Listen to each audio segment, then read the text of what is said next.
കേരളത്തിൽ മാത്രം ഏകദേശം 4500ഓളം ഓവർസീസ് എഡ്യൂക്കേഷൻ കൺസൾട്ടൻസികളുണ്ട്, ചെറുതും വലുതും ഒക്കെ ആയിട്ട്. അതിനകത്ത് ഒരു 5% മാത്രമേ ഉള്ളൂ ജെനുവിനായിട്ട് ഈ ഒരു സർവീസ് ചെയ്യാനായിട്ട് പ്രാപ്തിയുള്ള ആൾക്കാർ. പല ബിസിനസ്സിനകത്ത് അവർ പറയാറുണ്ട് അടുത്ത വർഷം ഇത്ര കോടി ടേൺ ഓവർ അച്ചീവ് ചെയ്യണം, അതാണ് ടാർഗറ്റ് എന്ന് പറയും. ഞങ്ങൾ ഒരിക്കലും ഇതിനകത്ത് ടാർഗറ്റ് വെച്ചിട്ട് അവസരങ്ങളെക്കാട്ടിയും കൂടുതൽ ഇപ്പോൾ കേൾക്കുന്നത് കാനഡ ഒരു പ്രശ്നമാണ്, അല്ലെങ്കിൽ ഒരുപാട് വ്ളോഗ്സ് ഞാൻ തന്നെ നമ്മൾ എബ്രോഡ് എഡ്യൂക്കേഷനെ പറ്റി നോക്കുമ്പോൾ കാണാറുണ്ട്. കാനഡയിൽ ആക്ച്വലി ബിഹൈൻഡ് ദ സീൻസ് എന്താണ്? കാനഡയുടെ അല്ല പ്രശ്നം, കാനഡയിൽ പോയ കുട്ടികളുടെയാണ് പ്രശ്നം. കാനഡയിലെ അവസരങ്ങൾ കഴിഞ്ഞു എന്ന് പറഞ്ഞിട്ട് ഇനിയിപ്പോൾ ഒന്നുമില്ല, അങ്ങോട്ട് പോകണ്ട എന്നൊക്കെ പറഞ്ഞിട്ടുള്ള വ്ളോഗ്സ് ഒക്കെ കാണുന്നുണ്ട്, വീഡിയോസ് കാണുന്നുണ്ട്.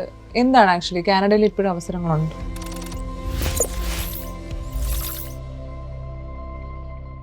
വിദേശ വിദ്യാഭ്യാസ രംഗത്ത് കഴിഞ്ഞ 18 വർഷമായിട്ട് സജീവമായി പ്രവർത്തിക്കുന്ന fair future MD doctor S രാജാണ് നമുക്കിന്ന് ധനം ബിസിനസ് കഫേയിൽ അതിഥിയായുള്ളത്. അദ്ദേഹത്തിൻ്റെ ഒരു പ്രത്യേകത എന്ന് പറയുന്നത് കരിയർ ബ്രേക്ക് എടുത്തവർക്ക് പോലും വിദേശ പഠനം സാധ്യമാക്കാനുള്ള കാര്യങ്ങൾ ചെയ്ത് മുന്നോട്ട് പോകുന്ന ഒരാളാണ്.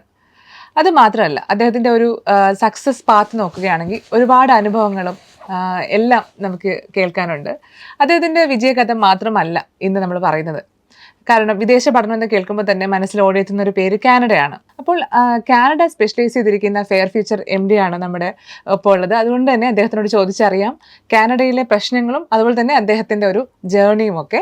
വെൽക്കം സർ, വെൽക്കം ടു ധനം ബിസിനസ് കഫേ. 30 years ബാക്ക്, അല്ലെങ്കിൽ ഒരു 30 വർഷം മുമ്പ് ഒരു മോഡേൺ ആയിട്ടുള്ള ഒരു സൊസൈറ്റി ഒന്നും അല്ലായിരുന്നു നമുക്കുള്ളത്. ആ ഒരു സമയത്ത് തന്നെ ആലപ്പുഴയിൽ നിന്ന് അമേരിക്കയിൽ എത്തിയിട്ട് MBA കരസ്ഥമാക്കിയ ഒരു വ്യക്തിയാണ് താങ്കൾ. അതൊരു വലിയ അച്ചീവ്മെന്റ് ആണ് അന്നത്തെ കാലത്തൊക്കെ. അവിടെ നിന്ന് തന്നെ സ്റ്റാർട്ട് ചെയ്യുകയാണെങ്കിൽ അതെങ്ങനെയായിരുന്നു ആ ഒരു തീരുമാനം എടുത്തതും അതിന് തുടക്കം എങ്ങനെയായിരുന്നു? ആക്ച്വലി 30 കൊല്ലങ്ങൾക്ക് മുൻപ് ഇന്നത്തെ കാണുന്ന ഈ സൗകര്യങ്ങളൊന്നും ഇല്ലാത്തൊരു കാലഘട്ടത്തിൽ തന്നെയാണ് പോയത്. അപ്പോൾ ആ ചോദ്യത്തിൽ തന്നെ അടങ്ങിയിട്ടുണ്ട് അതിനകത്തുള്ള വെല്ലുവിളികൾ എന്തൊക്കെയായിരുന്നു എന്നുള്ളത്. കാരണം ഇൻ്റർനെറ്റിലെ ഈവൻ ഫാക്സ് പോലും ഇല്ലാത്ത ഒരു സമയമാണത്. അപ്പോൾ നമുക്കറിയാവുന്ന കാര്യം, പലരും ഇങ്ങനെ വെളിയിൽ പഠിക്കാനായിട്ട് പോയിട്ടുള്ളവരെ കുറിച്ചൊക്കെ കേട്ടിട്ടുണ്ട്. വിവേകാനന്ദൻ അല്ലെന്നുണ്ടെങ്കിൽ നമ്മളുടെ പല വലിയ രാഷ്ട്രീയ നേതാക്കളൊക്കെ അന്നത്തെ കാലത്ത് ഹാർവാർഡിലും സ്റ്റാൻഫോർഡിലൊക്കെ പഠിക്കാനായിട്ട് US പോകുന്നതായിട്ട് കേട്ടിട്ടുള്ള ഒരു അറിവ് മാത്രമാണ് ആ സമയത്ത് ഞങ്ങളെപ്പോലുള്ള ആൾക്കാർക്ക് അന്നത്തെ തലമുറയ്ക്കുണ്ടായിരുന്നത്. അപ്പോൾ ആ സമയത്തും ഇങ്ങനെ പഠിക്കാൻ പോകണമെന്നങ്ങനെ വളരെ ഗൗരവമായിട്ടൊന്നും ചിന്തിച്ചിരുന്നില്ല. പക്ഷേ ഏതോ ഒരു അവസരത്തിൽ അതിനെക്കുറിച്ച് കൂടുതലായിട്ട് ആലോചനകളൊക്കെ തുടങ്ങി. അപ്പോൾ അതിൻ്റെ ഭാഗമായിട്ട് US പഠിക്കാൻ പോകണമെന്നുണ്ടെങ്കിൽ അന്നത്തെ കാലത്ത് ഇവിടെയൊന്നും കൺസൾട്ടൻസികളോ അല്ലെങ്കിൽ ഇപ്പോൾ ഇതുപോലെ വിദേശ പഠനത്തിന് സഹായിക്കാൻ വേണ്ടിയിട്ടുള്ള ആൾക്കാരോ ഒന്നും തന്നെ ഇല്ലാത്തൊരു സമയമാണ്. അപ്പോൾ പല വഴിക്ക് അന്വേഷിച്ചപ്പോഴത്തേക്കും ചെന്നൈയിലെ US കോൺസുലേറ്റിലാണ് ഇതിനുള്ള കാര്യങ്ങളൊക്കെ നടക്കുന്നതെന്ന് അറിഞ്ഞു. അങ്ങനെ പല പ്രാവശ്യം അവിടെ പോയി. ആദ്യത്തെ തവണ അവിടെ ചെന്ന് കഴിഞ്ഞപ്പോൾ ഉള്ളിൽ കയറാൻ പോലും പറ്റിയില്ല. കാരണം അവിടെ ചെന്ന് കഴിഞ്ഞാൽ കയറണം എന്നുണ്ടെങ്കിൽ നേരത്തെ അപ്പോയിൻമെൻ്റ് എടുക്കണം എന്നുള്ള കാര്യം പോലും അറിയുന്നുണ്ടായിരുന്നില്ല. പിന്നീട് പലതവണ ശ്രമിച്ചു. ഒടുവിൽ US കോൺസുലേറ്റിൽ US യൂണിവേഴ്സിറ്റീസുടെ ആൾക്കാർ സ്റ്റുഡൻസിനെ മീറ്റ് ചെയ്യാൻ വേണ്ടി വരുന്ന വർഷത്തിൽ 1-2 പ്രാവശ്യമുള്ള ഈവൻസ് ഉണ്ട്. അപ്പോൾ അങ്ങനെയുള്ള ഈവൻസിനെ കുറിച്ചൊക്കെ മനസ്സിലാക്കി ഒരു തവണ അങ്ങനെ അതിൽ പങ്കെടുക്കാൻ പറ്റി.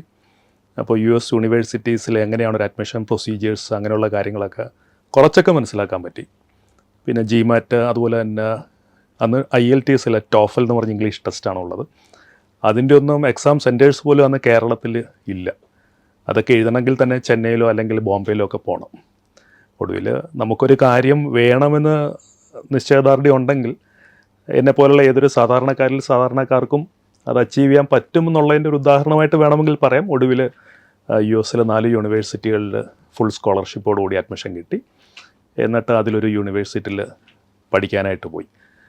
അപ്പം തിരിഞ്ഞു നോക്കുമ്പോൾ ഇതൊക്കെ അന്നത്തെ കാലത്ത് എങ്ങനെ സാധിച്ചു എന്ന് നോക്കിക്കഴിഞ്ഞാൽ എനിക്ക് തന്നെ വ്യക്തമായിട്ടൊരു ഉത്തരം പറയാൻ പറ്റുന്നില്ല. അത് നടന്നു. അത് പക്ഷേ അതിൻ്റെ ഞാൻ നേരത്തെ പറഞ്ഞ പോലെ തന്നെ നമ്മളൊരു കാര്യം തീരുമാനിച്ചാൽ നടത്തണമെന്ന് നമുക്കൊരു വാശിയുണ്ടെന്നുണ്ടെങ്കിൽ ഇത് ആർക്കും ഒരു പക്ഷേ സാധിക്കാൻ പറ്റും. ഓക്കെ, ആ 30 years ബാക്ക് പോയ ആ ഒരു അനുഭവത്തിൽ നിന്നാണോ പിന്നീട് ഒരു ഓൺട്രപ്രണർ എന്നുള്ളത് ചിന്തിക്കുമ്പോൾ മനസ്സിൽ എബ്രോഡ് എഡ്യൂക്കേഷൻ എന്നുള്ളൊരു സംഭവം വന്നത്? സ്റ്റാർട്ടിങ് അത് തന്നെയായിരുന്നു? തീർച്ചയായിട്ടും. കാരണം എന്ന് വെച്ചാൽ ഞാൻ പറഞ്ഞല്ലോ, ഒരുപാട് പ്രയാസവും കഷ്ടപ്പാടും വെല്ലുവിളികളും ഒക്കെ ഞാൻ മാത്രമല്ല അന്നത്തെ കാലത്ത് വിദേശത്തേക്ക് പഠിക്കാനായിട്ട് പോകുന്ന ഏതൊരു വിദ്യാർത്ഥിക്കും അല്ലെങ്കിൽ അങ്ങനെ അയക്കാനായിട്ട് ഉദ്ദേശിക്കുന്ന ഫാമിലിക്കൊക്കെ ഉണ്ടാകുമായിരുന്നു. അപ്പോൾ ഞാൻ US പോയി അവിടെ പഠിക്കാൻ തുടങ്ങിയ സമയത്ത് ഇന്ത്യയിൽ നിന്നും വിരലിലുണ്ടാവുന്ന സ്റ്റുഡൻസ് മാത്രമാണ് അന്ന് US പഠിക്കാനായിട്ട് വരുന്നത്. ഞാൻ പഠിക്കാൻ പോയ യൂണിവേഴ്സിറ്റിയിൽ ഞാൻ മാത്രമേ ഉണ്ടായിരുന്നുള്ളൂ ഇന്ത്യയിൽ നിന്നുള്ള. അപ്പോൾ പിന്നീട് നാട്ടിലൊക്കെ എപ്പോഴെങ്കിലുമൊക്കെ വരുമ്പോഴേക്കും പല ആൾക്കാരും വരും ചുറ്റും, എങ്ങനെയാണ് പോയത്, ഞങ്ങൾക്കും പോകാൻ പറ്റുമോ എന്നൊക്കെ പലരും ചോദിക്കാറുണ്ട്. അപ്പോൾ മനസ്സിലായി ഇതിനകത്ത് ആളുകൾക്ക് ശരിക്കും പ്രോപ്പറായിട്ടുള്ളൊരു ഗൈഡൻസ് കൊടുക്കാനായിട്ടുള്ളൊരു സൗകര്യം നമ്മുടെ നാട്ടിലുണ്ടെങ്കിൽ ധാരാളം പേർക്ക് ഈ അവസരങ്ങൾ നന്നായിട്ട് ഉപയോഗിക്കാൻ പറ്റും. പക്ഷെ ആരും തന്നെ അങ്ങനെ ചെയ്തു കൊടുക്കാനായിട്ട് ഇവിടെ അന്നുണ്ടായിരുന്നില്ല, പ്രത്യേകിച്ചും കേരളത്തിൽ. കൺസൾട്ടൻസികളൊക്കെ പിന്നീട് ഓരോന്നൊക്കെ ആയിട്ട് വന്നു തുടങ്ങി. ബോംബെയിലും ഡൽഹിയിലും ചെന്നൈയിലും വരെയൊക്കെ ഉണ്ടായിരുന്നുള്ളൂ, കേരളത്തിലേക്ക് ആരും തന്നെ ഇല്ലായിരുന്നു എന്ന് തന്നെ പറയാം. അപ്പോൾ കുറേ നാൾ കഴിഞ്ഞപ്പോഴേക്കും എനിക്ക് തന്നെ തോന്നി, ഒരു പക്ഷേ നമുക്ക് ഇങ്ങനൊരു കാര്യം നാട്ടിൽ തുടങ്ങുവാണെങ്കിൽ ഒന്ന് നമുക്ക് നല്ല സർവീസ് കൊടുക്കാൻ പറ്റും, പിന്നെ സ്വന്തം നിലയ്ക്ക് ഇങ്ങനെ ഒരു ജേർണി നടത്തിയതിൻ്റെ അനുഭവം കുറേയൊക്കെ ഉണ്ട്. അപ്പോൾ ഒരു സ്റ്റുഡൻറ്റ് വിസയിൽ ഒരാൾ വിദേശത്തേക്ക്, പ്രത്യേകിച്ചും കാനഡയിലോ അല്ലെങ്കിൽ യു എസിലോ പഠിക്കാൻ പോകുമ്പം അവർക്ക് പോകേണ്ടതായിട്ടുള്ളൊരു പാത്തിനെക്കുറിച്ച് സ്വന്തം എക്സ്പീരിയൻസിൽ നിന്ന് നേടിയിട്ടുള്ള കുറേ അറിവുകളും അതിൻ്റെ മറ്റു കാര്യങ്ങളും, പിന്നെ ഞാൻ അവിടെ യു എസിലുണ്ടായിരുന്ന സമയത്തും കാനഡയിലുണ്ടായിരുന്ന സമയത്ത് ഒരുപാട് യൂണിവേഴ്സിറ്റികളിലൊക്കെ ആയിട്ട് പിന്നീട് ബന്ധപ്പെട്ട് പ്രവർത്തിക്കേണ്ടി വന്നു. അപ്പോൾ അവിടെ പഠിക്കാൻ വരുന്ന കുട്ടികളുടെ ഓരോരുത്തരുടെ എക്സ്പീരിയൻസ് പഠിച്ചു. പിന്നെ യൂണിവേഴ്സിറ്റികളുടെയും കോൺസുലേറ്റുകളുടെയും പല വർക്ക്ഷോപ്സിൽ പങ്കെടുക്കാൻ പറ്റി. പിന്നെ എഡ്യൂക്കേഷൻ എന്ന് പറയുന്നത് ഒരു നെവർ എൻഡിങ് ആയിട്ടുള്ളൊരു കാര്യമാണ്. നമ്മളുടെ ഈ ലോകമുള്ളിടത്തോളം കാലം എഡ്യൂക്കേഷന് വേണ്ടി ഓരോ വർഷവും പുതിയ തലമുറ ഇതിലേക്ക് വന്നുകൊണ്ടിരിക്കും. അതിൽ ഏറ്റവും ബെസ്റ്റ് എഡ്യൂക്കേഷൻ കിട്ടാനുള്ള ഒരു സ്ഥലം അന്വേഷിക്കുമ്പോഴത്തേക്ക് അത് യു എസ്, കാനഡയൊക്കെ തന്നെയാണ് ഇന്നും ലോകത്തിൽ. കാരണം നമ്മളെക്കാളിലൊക്കെ 10-30 വർഷം മുൻപ് നിൽക്കുന്ന ഒരു കരിക്കുലോ മറ്റു കാര്യങ്ങളുമാണ് അവരുള്ളത്. അത്രയും വർഷം പുറയിലാണ് നമ്മളുടെ. അപ്പോൾ ഇനിയിപ്പോൾ വരാൻ പോകുന്ന ജനറേഷനെ സംബന്ധിച്ചിടത്തോളം ഇതുപോലുള്ളൊരു ഓവർസീസ് എഡ്യൂക്കേഷൻ, അങ്ങനെ ആ ഒരു കോൺസെപ്റ്റിൽ വളരെ നല്ല രീതിയിൽ സർവീസ് കൊടുക്കാൻ നമ്മുടെ നാട്ടിൽ സാധിക്കുവാണെങ്കിൽ അതിന് നല്ലൊരു സ്പേസ് ഉണ്ടെന്നും കൂടെ മനസ്സിലാക്കിയിട്ടും, പിന്നെ എൻ്റെ സ്വന്തം അനുഭവം ഞാൻ നേരത്തെ പറഞ്ഞതുപോലെ ഇതെല്ലാം കൂടെ കണക്കാക്കിയപ്പം പിന്നെ എനിക്ക് ഇതിനോടൊരു പാഷൻ ഉണ്ടായിരുന്നു തുടക്കം തൊട്ട് തന്നെ. അങ്ങനെയാണ് ഇവിടെ വന്ന് ഇത് തുടങ്ങാമെന്നുള്ളൊരു തീരുമാനം എടുത്തത്. 2005 അല്ലേ സ്റ്റാർട്ട്? അതെ. അപ്പോൾ അന്നത്തെ ഇപ്പോഴത്തെ പോലെ കുറേ പ്ലെയേഴ്സ് ഒന്നും ഇല്ല എങ്കിലും വെല്ലുവിളി ഉണ്ടാവും, കാരണം ആളുകൾ അക്സെപ്റ്റ് ചെയ്യണമല്ലോ ഈ ഒരു സംഭവം. എങ്ങനെയായിരുന്നു ആ വെല്ലുവിളികൾ, എന്തൊക്കെയായിരുന്നു, അതിനെ എങ്ങനെയാണ് നേരിട്ടത്? അന്ന് വെല്ലുവിളികളെ ഉണ്ടായിരുന്നുള്ളൂ ശരിക്കും പറഞ്ഞു കഴിഞ്ഞാൽ. കാരണം നമ്മുടെ നാട്ടിൽ അന്നത്തെ കാലത്ത് ഏറ്റവും കൂടുതൽ സ്റ്റുഡൻസ് കേരളത്തിൽ നിന്ന് പുറത്തേക്ക് പഠിക്കാൻ പോകുന്ന ബാംഗ്ലൂരിലേക്കോ അല്ലെങ്കിൽ അതുപോലുള്ള സ്ഥലങ്ങളിലേക്കോ ഉള്ള കോഴ്സിൽ, ഈവൻ എഞ്ചിനീയറിങ്ങിനാണെങ്കിലും നേഴ്സിങ്ങിനാണെങ്കിലും മിക്കവാറും എല്ലാവരും അവിടേക്കാണ് പോകുന്നത്. അപ്പോൾ അവിടെ നിന്നും ഇങ്ങനൊരു കാനഡയോ, അല്ലെങ്കിൽ ഞാൻ കാനഡ വെച്ചിട്ടാണ് തുടങ്ങുന്നത്, യു എസ് ഒക്കെ അതിന് ശേഷം വന്നതാണ്. അപ്പോൾ കാനഡ എന്ന് പറഞ്ഞാൽ ഇത്രയും അകലെയുള്ളൊരു സ്ഥലത്തേക്ക് കുട്ടികളെ പഠിക്കാൻ അയക്കാനായിട്ട് പേരൻസ് ആരും തന്നെ അന്ന് തയ്യാറായിരുന്നില്ല. പിന്നെ ഞങ്ങൾ തുടങ്ങിയതാണെങ്കിലും ഈ കാനഡ ആണെങ്കിലും യു എസ് ആണെങ്കിലും എക്സ്ട്രീം കോൾഡുള്ളൊരു സ്ഥലമാണെന്നുള്ളൊരു ധാരണയാണ് നമ്മുടെ നാട്ടിലുള്ള ആളുകൾക്കുള്ളത്. അപ്പോൾ അതൊരു വെല്ലുവിളിയാണ്. പിന്നെ ഈ പറയുന്ന മാതിരി അന്നത്തെ കാലത്ത് ഒരു 10 ലക്ഷം രൂപയൊക്കെ അന്നത്തെ കാലത്ത് തന്നെ ട്യൂഷൻ ഫീസായിട്ടൊക്കെ വേണ്ടി വരും. അതൊരു വലിയൊരു എമൗണ്ടാണ്, ഏതാണ്ട് 20 വർഷങ്ങൾക്ക് മുൻപ്. അതൊരു വെല്ലുവിളിയാണ്. പിന്നെ ഈ എക്സാംസും മറ്റു കാര്യങ്ങളൊക്കെ കേരളത്തിൽ അന്ന് ഈ പറയുന്ന പോലെ IELTSൻ്റെ എക്സാം സെൻറ്റേഴ്സൊക്കെ തുടങ്ങി വരുന്നതേ ഉള്ളൂ. അപ്പോൾ കുട്ടികളെ എക്സാമിന് തയ്യാറാക്കിക്കുക, അന്ന് IELTS കോച്ചിങ്ങിനുള്ള സൗകര്യം ഇവിടെ കുറവാണ്. പിന്നെ രണ്ടാമതായിട്ട് ഇന്നത്തെ പോലെ അന്ന് ബാങ്കുകളും മറ്റും ഓവർസീസ് എഡ്യൂക്കേഷൻ ലോൺ കൊടുക്കുന്ന കാര്യങ്ങളൊന്നും ബാങ്കുകളും ആലോചിച്ച് പോലും തുടങ്ങിയിട്ടില്ല. അപ്പോൾ സ്വന്തം ഫണ്ട് ഉണ്ടെങ്കിൽ മാത്രമേ ആളുകൾക്ക് അന്ന് പോകാൻ പറ്റുള്ളൂ.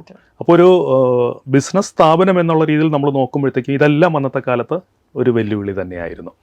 പിന്നെ ആൾക്കാരുടെ ഒരു മെൻ്റൽ ബ്ലോക്ക് ഉണ്ട്, പുറത്ത് പോയി പഠിച്ചിട്ട് എന്ത് പ്രയോജനം, അതിൻ്റെ 10-1 ചിലവ് കൊണ്ട് ഇവിടെ പഠിച്ചാൽ പോരെ എന്ന് മാത്രമാണ് അവർ ചിന്തിക്കുന്നത്. പക്ഷേ വിദേശത്ത് പോയി പഠിച്ചതിന് ശേഷം അവർക്ക് കിട്ടാൻ പോകുന്ന ഓപ്പർച്യൂണിറ്റീസിനെ കുറിച്ച് അവരെ അവെയറാക്കി എടുക്കാനായിട്ട് കുറേ സമയം വേണ്ടി വന്നു.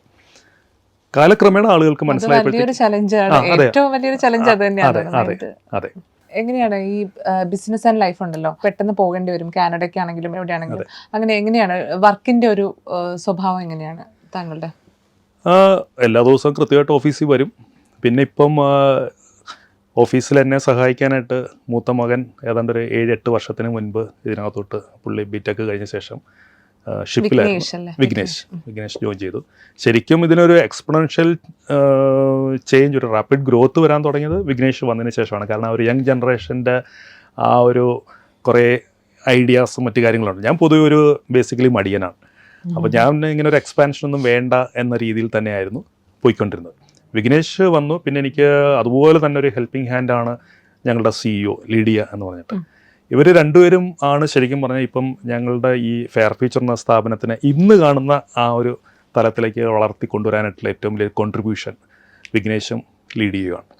അപ്പോൾ അവരുടെ രണ്ടുപേരുടെയും ഐഡിയാസ് പരമാവധി ഞാൻ ഞാൻ അങ്ങനെ എതിരഭിപ്രായം പറയാറില്ല. അവർ ഇവാലുവേറ്റ് ചെയ്യുമെന്ന് തീർച്ചയായിട്ടും അതാണ് ഇതിനകത്തുള്ള കാരണം. നമ്മൾ കാണുന്നതിനേക്കാളും വേറൊരു തലത്തിൽ അവർക്ക് ഇപ്പോഴത്തെ യങ് ജനറേഷനെ കാണാൻ പറ്റും. അപ്പോൾ ആ രീതിയിൽ വന്നുകൊണ്ട് എനിക്കിപ്പോൾ കുറേ ഫ്രീ ടൈം ഉണ്ടെന്ന് തന്നെ വേണമെങ്കിൽ പറയാം. എന്നിരുന്നാൽ പോലും ഈ പറഞ്ഞ പോലെ മിക്കവാറും ഇൻ്റർനാഷണൽ കോൺഫറൻസിനും മറ്റു കാര്യങ്ങളൊക്കെ പോകുമ്പോൾ ഞാൻ ഒന്നും ഒഴിവാക്കത്തില്ല. ഏത് കോൺഫറൻസ് ഉണ്ടെങ്കിലും ഞാൻ പോവും. പിന്നെ ചില സമയങ്ങളിൽ 2-3 കോൺഫറൻസുകളൊക്കെ ഒരേ സമയം വരികയാണെന്നുണ്ടെങ്കിൽ മാത്രം, ഇപ്പോൾ ഞങ്ങളുടെ ഓഫീസിൽ തന്നെ സീനിയർ ആയിട്ടുള്ള വേറെ പല ആൾക്കാരുമുണ്ട്. ഓരോ ഡിപ്പാർട്ട്മെൻറ്റിനും ഡിപ്പാർട്ട്മെൻറ്റ് ഹെഡ്സിനെ വെച്ചിട്ടുണ്ട്. ചിലപ്പോൾ അവരെ അയക്കും. കാരണം അവരും ഇതിനകത്ത് കാര്യങ്ങളെല്ലാം പഠിക്കണം. എന്നും ഒരാളെ മാത്രം ആശ്രയിച്ചൊരു ബിസിനസ് അങ്ങനെ അധികകാലം കൊണ്ടുപോകുന്നത് ശരിയല്ലല്ലോ. അപ്പോൾ അതുകൊണ്ട് അവർക്കും അവരുടേതായിട്ട് അങ്ങനെ ഡെലിഗേറ്റ്സ് ചെയ്യുന്നുണ്ട്. ഇപ്പോൾ വർക്ക് നന്നായിട്ട് ഡെലിഗേറ്റ് ചെയ്ത് കൊടുക്കുന്നുണ്ട്. അതിനനുസരിച്ചിട്ടുള്ള ആ ഒരു വ്യത്യാസവും ഇതിനകത്തിപ്പം കാണാൻ പറ്റുന്നുണ്ട്. ഇപ്പോൾ ഈ രംഗത്തുള്ള ആളുകൾക്ക് പലർക്കും ഇപ്പോൾ ട്രാവൽ ഏജൻസി പോലത്തെ അല്ലെങ്കിൽ ട്രാവൽ പാക്കേജസ് ഒക്കെ കൊടുക്കുന്ന രംഗത്തേക്കും കൂടെ ഒരു വാല്യൂ ആഡഡ് സർവീസസ് സ്റ്റാർട്ട് ചെയ്യുന്നുണ്ട് പലരും. നമുക്ക് എന്തെങ്കിലും ഫെയർ ഫ്യൂച്ചറിന് അങ്ങനത്തെ എന്തെങ്കിലും പ്ലാൻസ് ഉണ്ടോ? ഞങ്ങളിപ്പോൾ ഓൾറെഡി ട്രാവൽ ഡിവിഷൻ തുടങ്ങി. IATA ലൈസൻസോടുകൂടി ചെയ്യാനുള്ള എല്ലാ കാര്യങ്ങൾക്കും അതിനനുസരിച്ചുള്ള സ്റ്റാഫ്സിനെ, വളരെ എക്സ്പീരിയൻസ്ഡ് ആയിട്ടുള്ള സ്റ്റാഫ്സിനെ അതിനായിട്ട് ട്രാവൽ ഡിവിഷനിലേക്ക് എടുത്തു.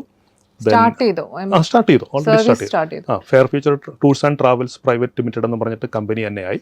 അപ്പം ഇപ്പോൾ ഇന്ത്യയിലാണ് തുടങ്ങിയിരിക്കുന്നത്. അതിപ്പം ദുബായ് ഓഫീസിനോടും കൂടി ചേർന്നിട്ട് അവിടെയും സ്റ്റാർട്ട് ചെയ്യുവാണ്.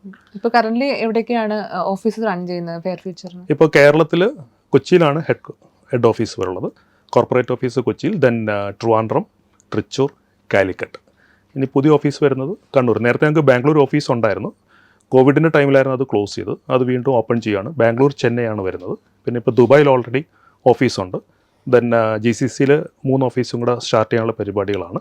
ദെൻ ന്യൂയോർക്കിലും കൂടെ ഓഫീസ് സ്റ്റാർട്ട് ചെയ്യുന്നു. 500 കോടി ബിസിനസ്സാണ് നമ്മൾ നേടിയിരിക്കുന്നത്, ഐ മീൻ ഇപ്പോൾ ഉള്ളത് എന്ന് പറഞ്ഞു. ആനുവലി നമുക്ക് 500 കോടിയാണ്. അത് ഗ്രോയിങ് സ്റ്റേജിലായിരിക്കുമല്ലോ ഓഫ് കോഴ്സ്. അപ്പം ഈ 500 കോടി നിലനിർത്താനും വളർത്തിക്കൊണ്ട് വരാനും ഒക്കെ അതിൻ്റെ ഒരു കോൺഫിഡൻസ് ലെവൽ തരുന്നത് എന്താണ്? ഇതൊരു ഒറ്റ ദിവസം കൊണ്ട് നമുക്ക് ഉണ്ടാക്കിയെടുക്കാൻ പറ്റുന്ന ഒരു കാര്യമല്ലല്ലോ.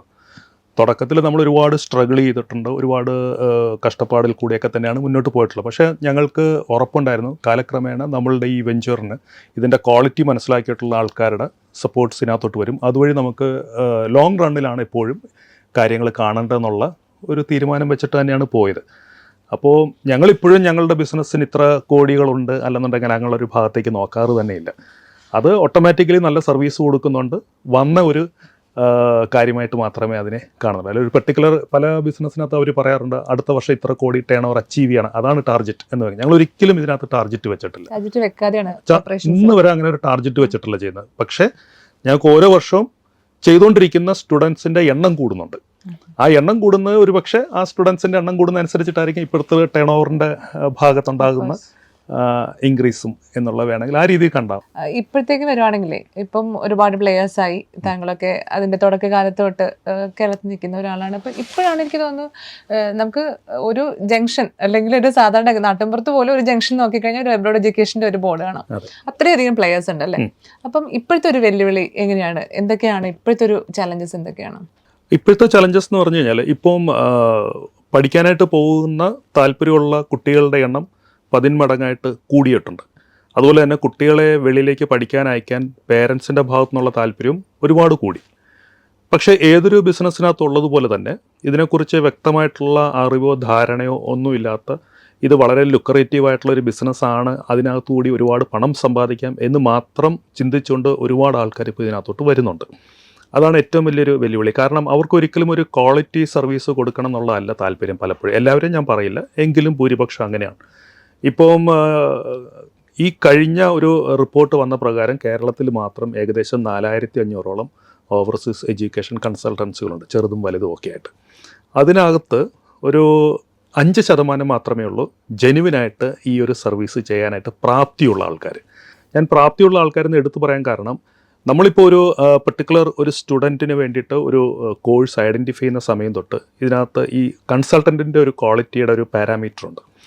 അതിനെക്കുറിച്ച് കുറേ കാര്യങ്ങൾ യൂണിവേഴ്സിറ്റീസ് അടക്കം അവർ ഡിഫൈൻ ചെയ്തിട്ടുണ്ട്. അപ്പോൾ അവരുടെ ആ യൂണിവേഴ്സിറ്റിയുടെ മാനദണ്ഡത്തിനനുസരിച്ചിട്ടുള്ള ഒരു സർവീസ് കൊടുക്കാൻ കേപ്പബിൾ ആയിട്ടുള്ള ഒരു കൺസൾട്ടൻസിയോ ഒരു വ്യക്തിയോ ആണെങ്കിൽ മാത്രമേ ഈ ഫോറിൻ യൂണിവേഴ്സിറ്റീസ്, പ്രത്യേകിച്ചും ഗവൺമെൻറ് യൂണിവേഴ്സിറ്റീസ്, കാനഡയിലെയോ UK-ലെയോ ഓസ്ട്രേലിയയിലൊക്കെ യൂണിവേഴ്സിറ്റീസ് അവരുടെ ഒഫീഷ്യൽ റെപ്രസെൻറ്റേറ്റീവായിട്ട് അവരെ അപ്പോയിൻറ്റ് ചെയ്യുള്ളൂ.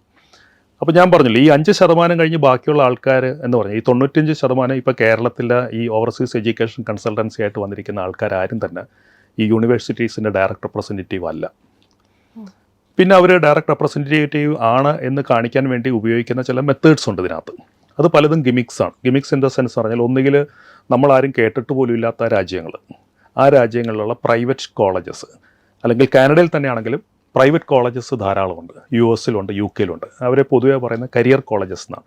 അവരൊരിക്കലും ഒരു ഗവൺമെൻറ് യൂണിവേഴ്സിറ്റിയുടെ സ്റ്റാൻഡേർഡോ നിലവാരമോ ക്വാളിറ്റിയോ ഉള്ള ടൈപ്പ് ഓഫ് ഇൻസ്റ്റിറ്റ്യൂഷൻസ് അല്ല. നമ്മുടെ ഇവിടേക്കുള്ള ചെറിയൊരു ബിൽഡിങ്ങിൽ ഒരു 5-6 മുറിയിൽ ഒരു സ്ഥാപനം നടത്തുന്ന പോലെയുള്ള ലൈസൻസ് ആയിരിക്കും അവർക്ക് ആ രാജ്യത്ത് ഈ കരിയർ കോളേജസ് നടത്താൻ. നമ്മുടെ നാട്ടിലെ പാരലൽ കോളേജിനേക്കാളും ചെറിയ രീതിയിലുള്ളൊരു സെറ്റപ്പ് ആയിരിക്കും അത്.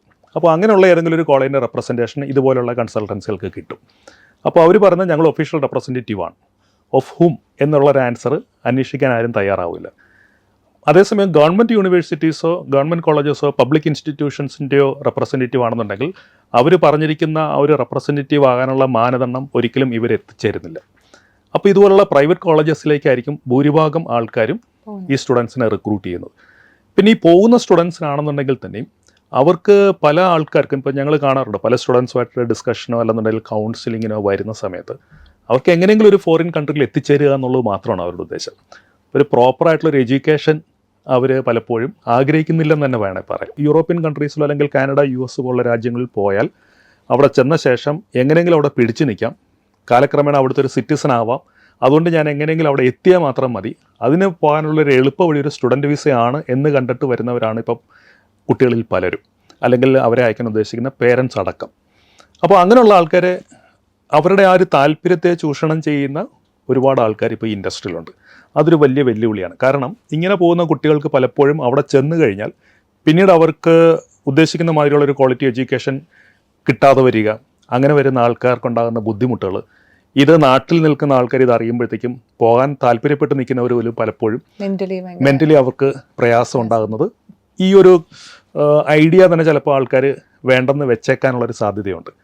അതൊരു വലിയൊരു വെല്ലുവിളിയാണ്. പക്ഷേ നന്നായിട്ട് ചെയ്യുന്ന അല്ലെങ്കിൽ ഗവൺമെൻറ് യൂണിവേഴ്സിറ്റീസിൽ പ്രോപ്പറായിട്ടുള്ള അഡ്മിഷൻ റിക്വയർമെൻ്റ് എല്ലാം മീറ്റ് ചെയ്യുന്ന പോയി അവിടെ ചെല്ലുന്ന കുട്ടികൾക്ക് ഇങ്ങനെയുള്ള പ്രയാസങ്ങൾ ഉണ്ടാവുന്നില്ലെന്നുള്ളതും, അങ്ങനെ കുട്ടികളെ അയക്കുന്ന ജെനുവിനായിട്ടുള്ള സർവീസ് കൊടുക്കുന്ന കൺസൾട്ടൻസികൾക്കും ഈ വെല്ലുവിളിയൊന്നും വലിയൊരു പറയത്തക്ക ബുദ്ധിമുട്ട് ഉണ്ടാക്കുന്നില്ല എന്നുള്ളതും മറ്റൊരു കാര്യം. ഫെയർ ഫ്യൂച്ചർ എങ്ങനെയാണ് ഈ വെല്ലുവിളികളെ പ്രിപ്പയർഡ് ആയിരിക്കുന്നതെന്ന് കുറേയൊക്കെ വാക്കുകളിൽ നിന്ന് മനസ്സിലായി. അങ്ങനെയാണെങ്കിൽ നോക്കുവാണെങ്കിൽ ഫെയർ ഫ്യൂച്ചർ എങ്ങനെയാണ് മറ്റ് ഏജൻസികളിൽ നിന്ന് വേറിട്ട് നിൽക്കുന്ന 1-2 കാര്യങ്ങൾ പറയാമോ? ഒന്ന്, ഞങ്ങൾ ഗവൺമെൻറ് യൂണിവേഴ്സിറ്റീസിലോ ഗവൺമെൻറ് കോളേജസിലേക്കോ മാത്രമേ സ്റ്റുഡൻസിനെ റിക്രൂട്ട് ചെയ്യുന്നുള്ളൂ. അവരുടെ മാത്രം ഒഫീഷ്യൽ റെപ്രസെൻറ്റേറ്റീവാണ് ഞങ്ങൾ. ഇപ്പോൾ ധാരാളം പ്രൈവറ്റ് ഇൻസ്റ്റിറ്റ്യൂഷൻസ് ഞങ്ങളെ അപ്രോച്ച് ചെയ്യാറുണ്ട് അവർക്ക് വേണ്ടിയിട്ട് കുട്ടികളെ റിക്രൂട്ട് ചെയ്യുന്ന കാര്യത്തിൽ ഹെൽപ്പ് ചെയ്യാമെന്ന് വെച്ചിട്ട്. ഒരു കാരണവശാലും ഞങ്ങളത് ചെയ്യില്ല. കഴിഞ്ഞ 20 വർഷമായിട്ടുള്ള ഞങ്ങളുടെ ഒരു പോളിസി തന്നെയാണത്. കാരണം നമ്മൾ അയക്കുന്ന കുട്ടികൾ ഒരു കാരണവശാലും അവർക്ക് നാളെ അവിടെ പോയിട്ട് അവരുദ്ദേശിക്കുന്ന, കാരണം ഹ്യൂജ് എമൗണ്ടൊക്കെ ഇൻവെസ്റ്റ് ചെയ്തിട്ടാണ് പലപ്പോഴും ഈ കുട്ടികളെ അവരുടെ ഫാമിലി അങ്ങോട്ടേക്ക് അയക്കുന്നത്. അപ്പോൾ അവർക്ക് ഒരു റിഗ്രറ്റ് വരാൻ ഉള്ളൊരു സാധ്യത 1% പോലും ഇല്ലാതായിരിക്കണം നമ്മളുടെ സർവീസ് കൊടുക്കുന്നുള്ള കാര്യത്തിൽ അങ്ങേയറ്റം നിർബന്ധമുണ്ട്. അതുകൊണ്ടാണ് ഗവൺമെൻറ് യൂണിവേഴ്സിറ്റീസിലും ഗവൺമെൻറ് കോളേജ്, കാരണം ഞാൻ അവിടെ പഠിച്ച സമയത്ത് ഞാൻ നേരിട്ട് കണ്ടിട്ടുള്ള കാര്യമാണ്, ഒരു ഗവൺമെൻറ് യൂണിവേഴ്സിറ്റി പഠിക്കുന്ന ഒരു സ്റ്റുഡൻറ്റിന് കിട്ടുന്ന ആ ഒരു സപ്പോർട്ടും ദെൻ അതിനുശേഷം അവർക്ക് കിട്ടുന്ന ഒരു കരിയർ ഗ്രോത്തിനുള്ള മറ്റ് കാര്യങ്ങളും.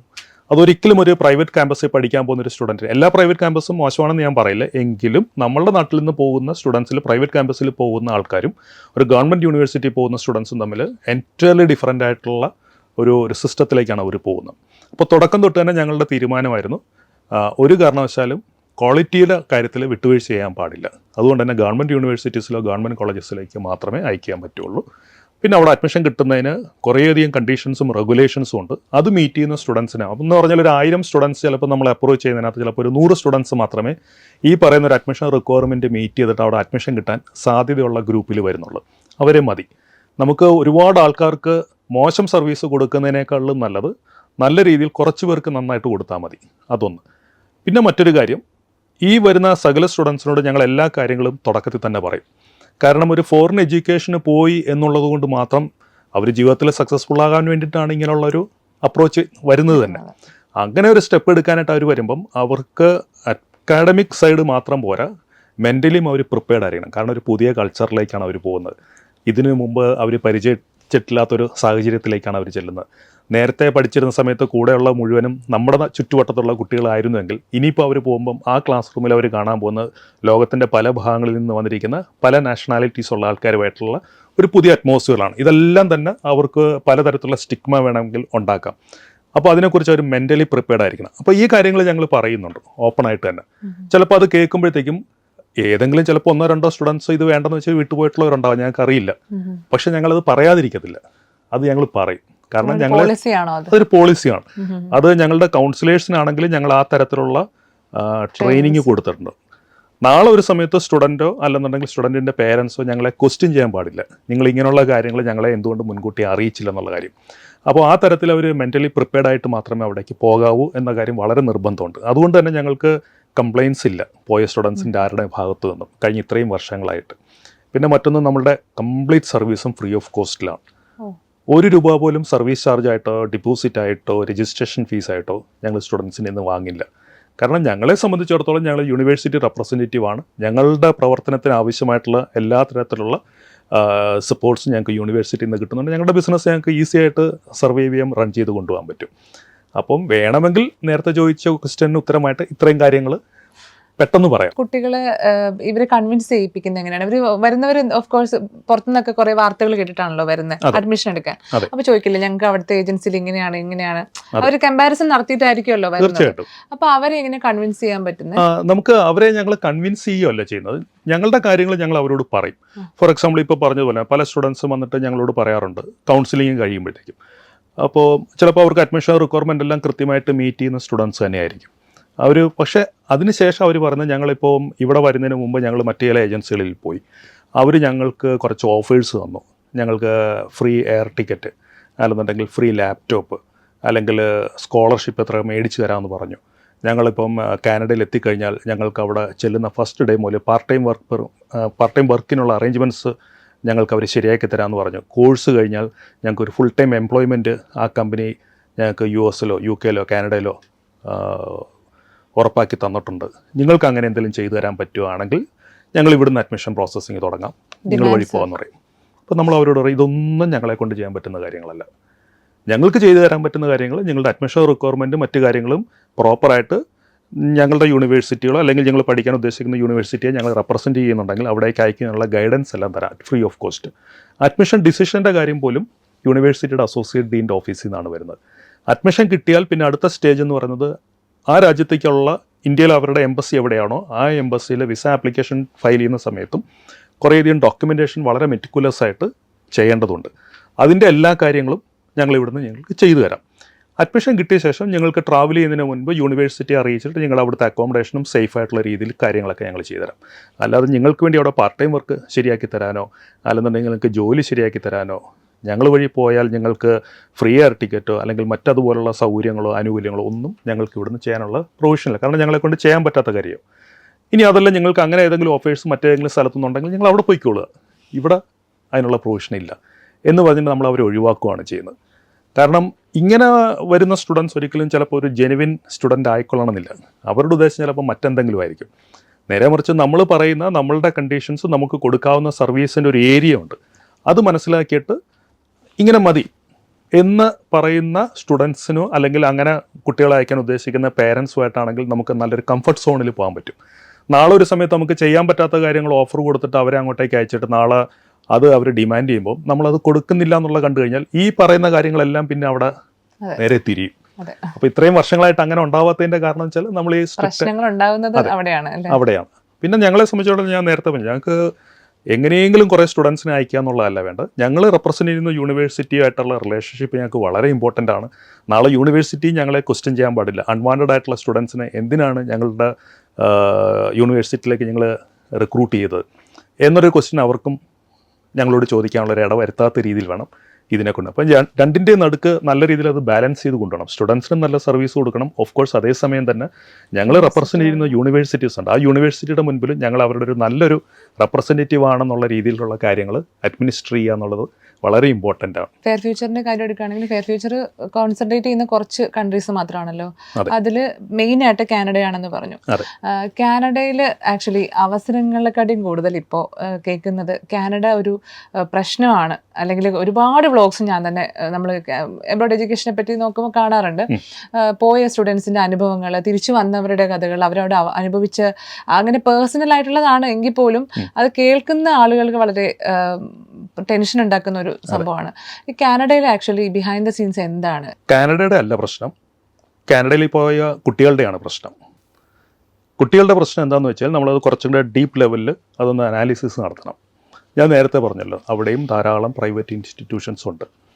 ഇപ്പോൾ തന്നെ നമുക്ക് പലപ്പോഴും പല ക്യാമ്പയിനിങ്ങിന് എടുത്ത് നോക്കിക്കഴിഞ്ഞാൽ IELTS പോലും ഇല്ലാതെ ഞങ്ങൾക്ക് കാനഡയിൽ പഠിക്കാൻ പോകാൻ പറ്റും എന്നൊക്കെ രീതിയിലുള്ള പല അഡ്വർടൈസ്മെൻറ്റ്സും മറ്റും നമുക്ക് കാണാൻ പറ്റും.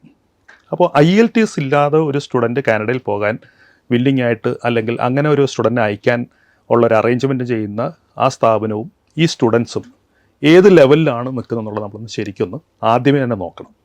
അതായത് കാനഡ എന്ന് പറഞ്ഞൊരു ഇംഗ്ലീഷ് സ്പീക്കിംഗ് കൺട്രിയാണ്.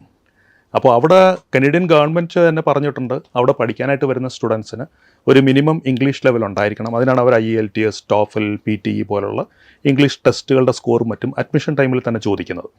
അപ്പോൾ അതിനെ വേവ് ചെയ്തുകൊണ്ട് ഈ ഇംഗ്ലീഷിൻ്റെ ഒരു ബേസിക് നോളജ് പോലും ഇല്ലാത്ത ധാരാളം കുട്ടികൾ അവിടെയുള്ള പ്രൈവറ്റ് കോളേജസിൽ പല ഏജൻസികൾ മുഖാന്തരം അങ്ങോട്ടേക്ക് പോകുന്നുണ്ട്. ഇപ്പോൾ അവർക്കും കുറച്ച് പ്രയാസമാണ് വിസ കിട്ടാൻ. പക്ഷേ നേരത്തെ പോയ കുറേ പേരുണ്ട്, പ്രത്യേകിച്ചും കോവിഡ് കഴിഞ്ഞ ശേഷമാണ് ഇതിൻ്റെ ഒരു കുത്തൊഴുക്ക് ഇങ്ങനെ തുടങ്ങിയത്. അപ്പോൾ അങ്ങനെ വന്ന കുട്ടികൾ അവിടെ ചെന്ന് കഴിയുമ്പോഴത്തേക്കും അവർക്ക് ശരിക്കും പറഞ്ഞു കഴിഞ്ഞാൽ പഠിക്കാൻ താല്പര്യം പൊതുവേ കുറവായിരിക്കും. അവർക്ക് എങ്ങനെയും ഞാൻ തുടക്കത്തിൽ പറഞ്ഞ പോലെ കാനഡ എന്ന് പറഞ്ഞ സ്ഥലത്തൊന്ന് കാലുകുത്തുക, അതിന് വേണ്ടിയിട്ടൊരു സ്റ്റുഡൻറ്റ് വിസയായി ഒരു അഡ്മിഷൻ ഉപയോഗിച്ചിട്ടായിരിക്കും പലരും വന്നിരിക്കുന്നത്. ഏതാണ്ട് ഒരു 7,000-8,000 കുട്ടികളാണ് കഴിഞ്ഞ ഒരു 4-5 മാസങ്ങൾക്ക് മുൻപ് കാനഡയിൽ 4 പ്രൈവറ്റ് കോളേജസ് പെട്ടെന്നൊരു ദിവസം അവർ ഷട്ട് ഡൗൺ ചെയ്തു. അപ്പോൾ ആ കോളേജസിൽ പഠിക്കാനായിട്ട് വന്ന കുട്ടികളെല്ലാം ഇപ്പം ശരിക്കും സ്ട്രീറ്റിലാണെന്ന് തന്നെ പറയാം. കാരണം അവർ പ്രോപ്പറായിട്ടുള്ള അഡ്മിഷൻ റിക്വയർമെൻ്റ് ഒന്നും മീറ്റ് ചെയ്യാതെ ഇതുപോലത്തുള്ള പ്രൈവറ്റ് കോളേജസിൽ വന്നതായതുകൊണ്ട് അവരുടെ പ്രൈവറ്റ് കോളേജ് അടച്ചു പൂട്ടിപ്പോയപ്പോഴേക്കും അവർക്ക് ഇപ്പോൾ ഉള്ള അവരുടെ ക്വാളിഫിക്കേഷൻ വെച്ചിട്ട് അവിടുത്തെ ഒരു ഗവൺമെൻറ് യൂണിവേഴ്സിറ്റിയിലേക്ക് കയറാനും ഒട്ടും സാധ്യമല്ല. അപ്പോൾ ആ കുട്ടികളെല്ലാവരും അവിടെ അങ്ങനെ സ്ട്രാൻഡായിട്ട് നിൽക്കുകയാണ്. അപ്പോൾ അവർ ഇല്ലീഗലായിട്ട് പാർട്ട് ടൈം വർക്കൊക്കെ ചെയ്ത് അവിടെ നിൽക്കുന്നുണ്ടാവും.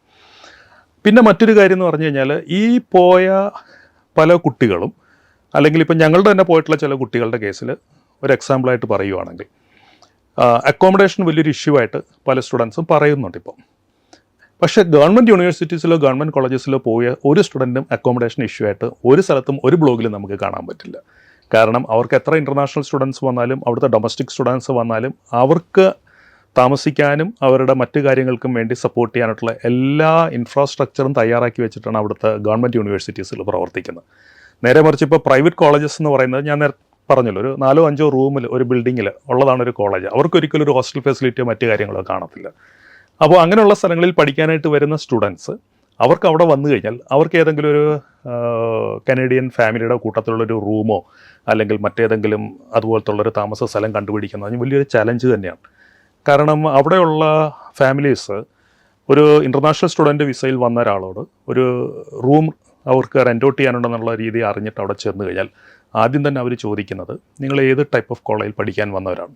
അപ്പോൾ ഒരു പ്രൈവറ്റ് കോളേജിൽ പഠിക്കാൻ വന്നൊരു കുട്ടിയാണ്, ഇന്ത്യയിൽ നിന്നാണ് അല്ലെങ്കിൽ ബംഗ്ലാദേശിൽ നിന്നാണ്, ശ്രീലങ്കയിൽ നിന്നാണെന്ന് പറയുമ്പോൾ തന്നെ കനേഡിയൻസിന് വ്യക്തമായിട്ട് കാര്യങ്ങൾ അറിയാവുന്ന ആൾക്കാരാണ്. നമുക്ക് അവരെ പ്രത്യേകിച്ചൊന്നും പറഞ്ഞു കൊടുത്ത് പഠിപ്പിക്കേണ്ട ആവശ്യമില്ല.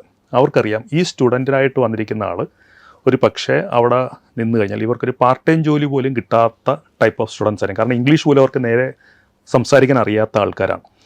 അപ്പോൾ അങ്ങനെയുള്ള ഒരാൾക്ക് എൻ്റെ വീട്ടിലൊരു റൂം വാടകയ്ക്ക് കൊടുത്തു കഴിഞ്ഞാൽ 2 മാസം 3 മാസം പോലും ഇവരവിടെ താമസിക്കത്തില്ല. അതിനു മുമ്പ് തന്നെ ഇവരെ ഇറക്കി വിടേണ്ടി വരും. കാരണം റെൻറ്റ് പ്രോപ്പറായിട്ട് ഇവർ പേ ചെയ്യുകയില്ല.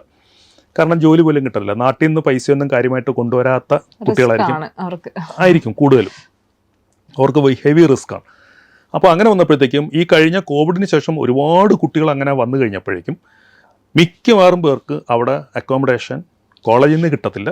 സ്വന്തമായിട്ട് നോക്കിക്കഴിഞ്ഞാൽ സ്വന്തമായിട്ടും ഇവർക്ക് അക്കോമഡേഷൻ കിട്ടാനായിട്ടുള്ള പ്രയാസം വന്നു. അങ്ങനെ വന്നപ്പോഴേക്കും ഇവർ പിന്നെ എന്താ ചെയ്യുന്നത് പറഞ്ഞാൽ, ഇപ്പം കേരളത്തിൽ തന്നെ ഞാൻ പേര് പറയാൻ പാടില്ല, പല കമ്പനികളും പെട്ടെന്ന് ഇതൊരു ബിസിനസ്സാണെന്ന് കണ്ടിട്ട് കാനഡയിൽ അക്കോമഡേഷൻ ശരിയാക്കി കൊടുക്കുന്ന ഒരു ബിസിനസ് ആണെന്നുള്ള കണ്ടിട്ട് കോളേജിന്റെ റെപ്രസെന്റേറ്റീവ് അല്ലാത്ത കുറച്ച് ആൾക്കാർ അക്കോമഡേഷൻ മാത്രം ശരിയാക്കി കൊടുക്കാനായിട്ട് ചില കമ്പനികളൊക്കെ പെട്ടെന്ന് രൂപം കൊണ്ടു. അപ്പോൾ ഈ കഴിഞ്ഞ 2-3 ആഴ്ചയ്ക്ക് മുമ്പ് ഞാൻ കാനഡയിൽ പോയപ്പോൾ ഞങ്ങൾ കണ്ട കാര്യമാണ്. ഒരു റൂമിൽ 15 സ്റ്റുഡൻസ് താമസിക്കുന്നു. ഒരു റൂമിൽ ഈ 15 പേർക്കും കൂടെ ഒറ്റ വാഷ്റൂം. എന്നിട്ട് അങ്ങനെയുള്ള റൂമിൽ താമസിച്ച ഞങ്ങളുടെ തന്നെ ഒരു സ്റ്റുഡൻറ്റ്, ഈ സ്റ്റുഡൻറ്റിനെ ഒരിക്കലും ഞങ്ങളായിട്ട് അങ്ങോട്ടേക്ക് അയച്ചതല്ല.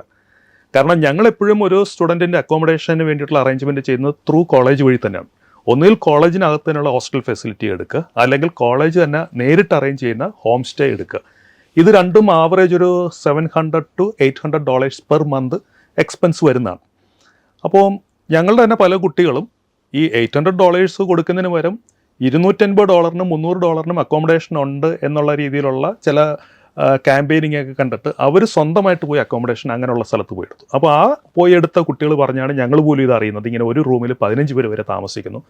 അങ്ങനെ പോയ പലർക്കും അതുകൊണ്ട് പഠിക്കാൻ പറ്റത്തില്ല. കാരണം എപ്പോഴും മുറിക്കകത്ത് ആൾക്കാർ നിറഞ്ഞു നിൽക്കുകയാണ്. തന്നെ ഒരു സ്ഥാനം പോലും അവർക്ക് സേഫായിട്ട് വെക്കാൻ പറ്റില്ല.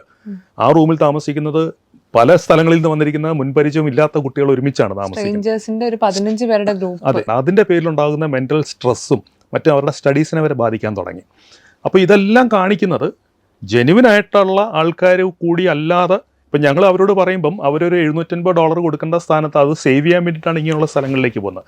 പക്ഷേ ക്രമേണ അവർക്ക് മനസ്സിലാവും അതുമൂലം ഉണ്ടാകുന്ന ബുദ്ധിമുട്ടുകളും അസൗകര്യങ്ങളും എന്തൊക്കെയാണെന്നുള്ളത്. അപ്പോൾ പലപ്പോഴും നമ്മൾ കണ്ടുവരുന്ന കാര്യം വെച്ചാൽ ഈ ഇൻഡസ്ട്രി ഡെവലപ്പ് ചെയ്യുന്നതനുസരിച്ച് അല്ലെങ്കിൽ ഇൻഡസ്ട്രി ഗ്രോ ചെയ്യുന്നതനുസരിച്ച് അതിനോടൊപ്പം കുറേ വീഡ്സും ഉണ്ടാവും.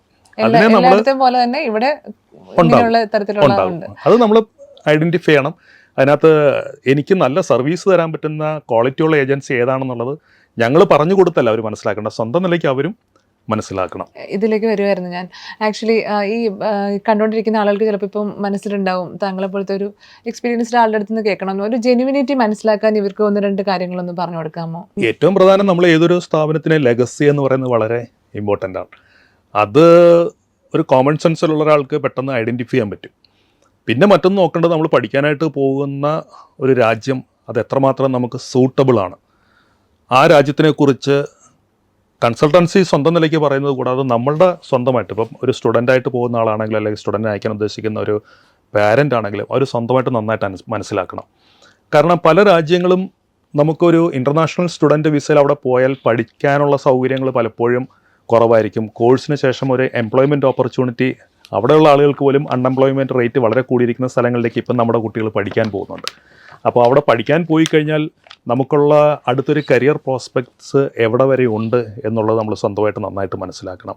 പിന്നെ ആ പെർട്ടിക്കുലർ കൺസൾട്ടൻസി വഴി പോയിരിക്കുന്ന ആൾക്കാരുടെ ഫീഡ്ബാക്ക് വളരെ ഇമ്പോർട്ടൻ്റ് ആണ്.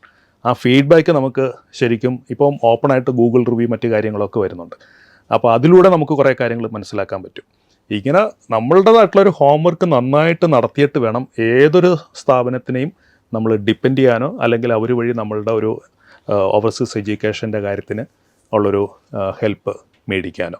കാനഡയിലെ അവസരങ്ങൾ കഴിഞ്ഞു എന്ന് പറഞ്ഞിട്ട് ഇനിയിപ്പോൾ ഒന്നുമില്ല അങ്ങോട്ട് പോകണ്ട എന്നൊക്കെ പറഞ്ഞിട്ടുള്ള വ്ളോഗ്സ് ഒക്കെ കാണുന്നുണ്ട്, വീഡിയോസ് കാണുന്നുണ്ട്. എന്താണ് ആക്ച്വലി കാനഡയിൽ ഇപ്പോഴും അവസരങ്ങളുണ്ട്? കാനഡയിൽ ഓരോ ദിവസവും അവസരങ്ങൾ കൂടിക്കൊണ്ടിരിക്കുകയാണ്. ഇപ്പോൾ കനഡിയൻ ഗവൺമെൻറ്റിൻ്റെ വെബ്സൈറ്റിൽ തന്നെ പോയാൽ കാണാൻ പറ്റുക 2024 9 ലക്ഷം സ്റ്റുഡൻറ്റ് വിസാസ് കൊടുക്കാനാണ് അവരിപ്പം തീരുമാനം എടുത്തിരിക്കുന്നത്. 9 ലക്ഷം, 1-2 അല്ല.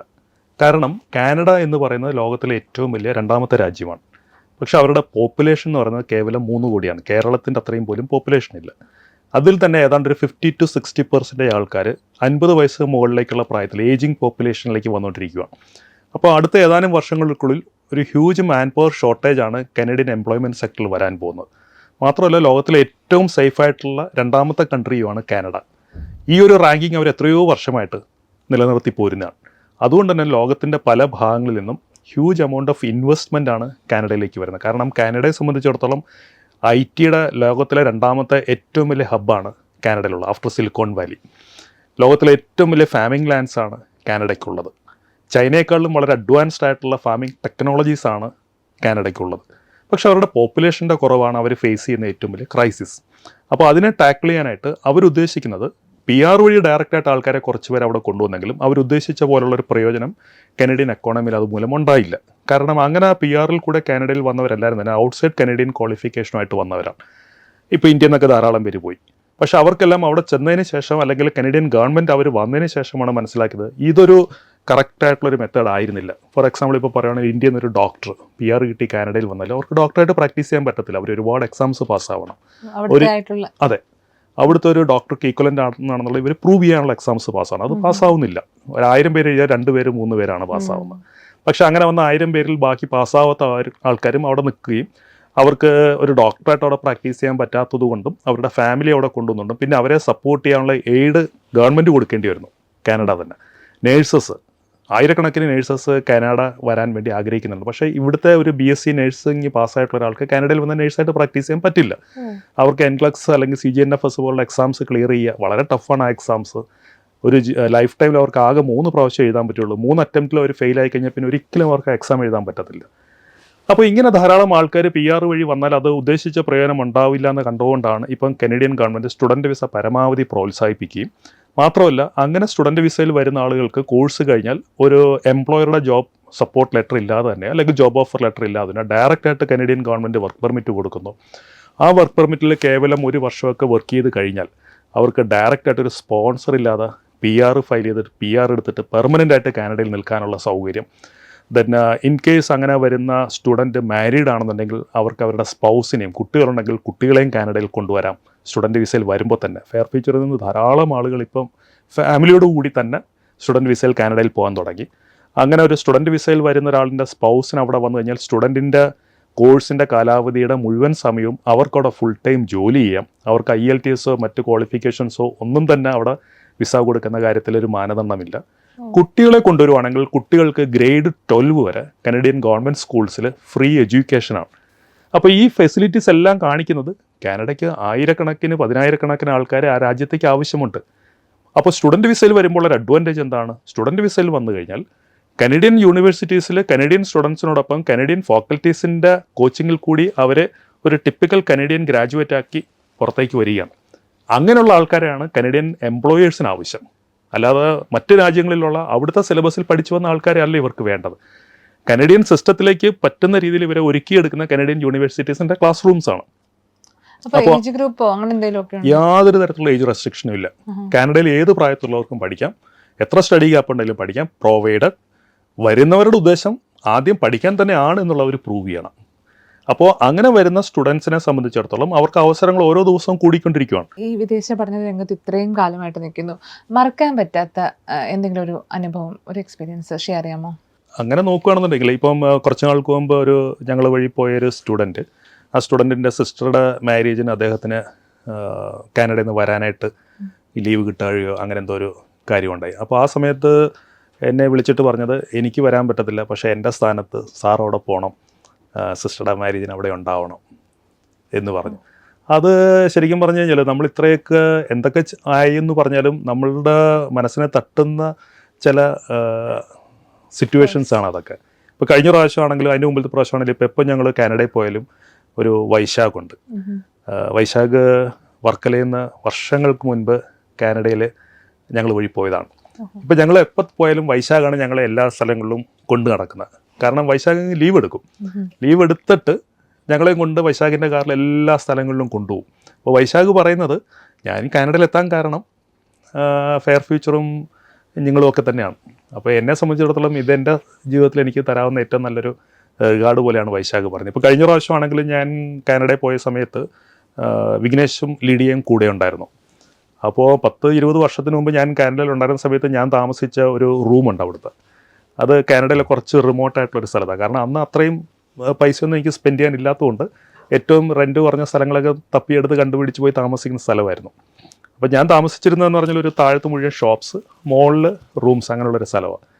അപ്പോൾ വൈശാഖും ലീഡിയയും വിഘ്നേഷും ഇവർ 3 പേരും കൂടെ വന്നിട്ട് ഞാൻ അന്ന് താമസിച്ച ആ റൂമെല്ലാം ഇങ്ങനെ കാണിച്ചു കൊടുത്തു. ഇപ്പോഴും അത് അവിടെ അതുപോലെയുണ്ട്. ഇതൊക്കെ ജീവിതത്തിൽ നമ്മൾ ഒരിക്കലും പ്രതീക്ഷിച്ചിരുന്നില്ല ഇങ്ങനെയുള്ള മൊമെന്റ്സ് ഒക്കെ എന്തെങ്കിലും വരുമെന്ന്. അന്ന് ഞാൻ കാനഡയിലായിരുന്ന സമയത്ത് ഞാനും ഒരിക്കലും കരുതിയിരുന്നില്ല നാട്ടിൽ പോകുമെന്നോ നാട്ടിൽ ഇങ്ങനെ ഒരു ബിസിനസ് ചെയ്യുമെന്നൊന്നും. ഞാൻ അന്ന് മനസ്സിൽ ആഗ്രഹം ഉണ്ടെങ്കിലും നടക്കുമെന്നൊന്നും നമുക്കറിയില്ലല്ലോ.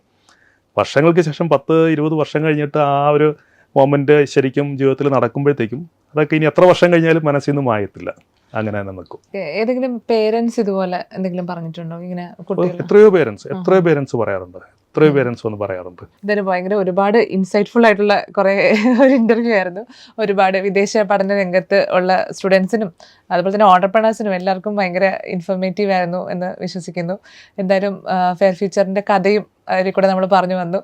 ഫെയർ ഫ്യൂച്ചറിനൊരു വലിയ ഫെയർ ഫ്യൂച്ചർ ഉണ്ടാവട്ടെ എന്ന് ആശംസിക്കുന്നു. നന്ദി. Thank you so much. Thank you.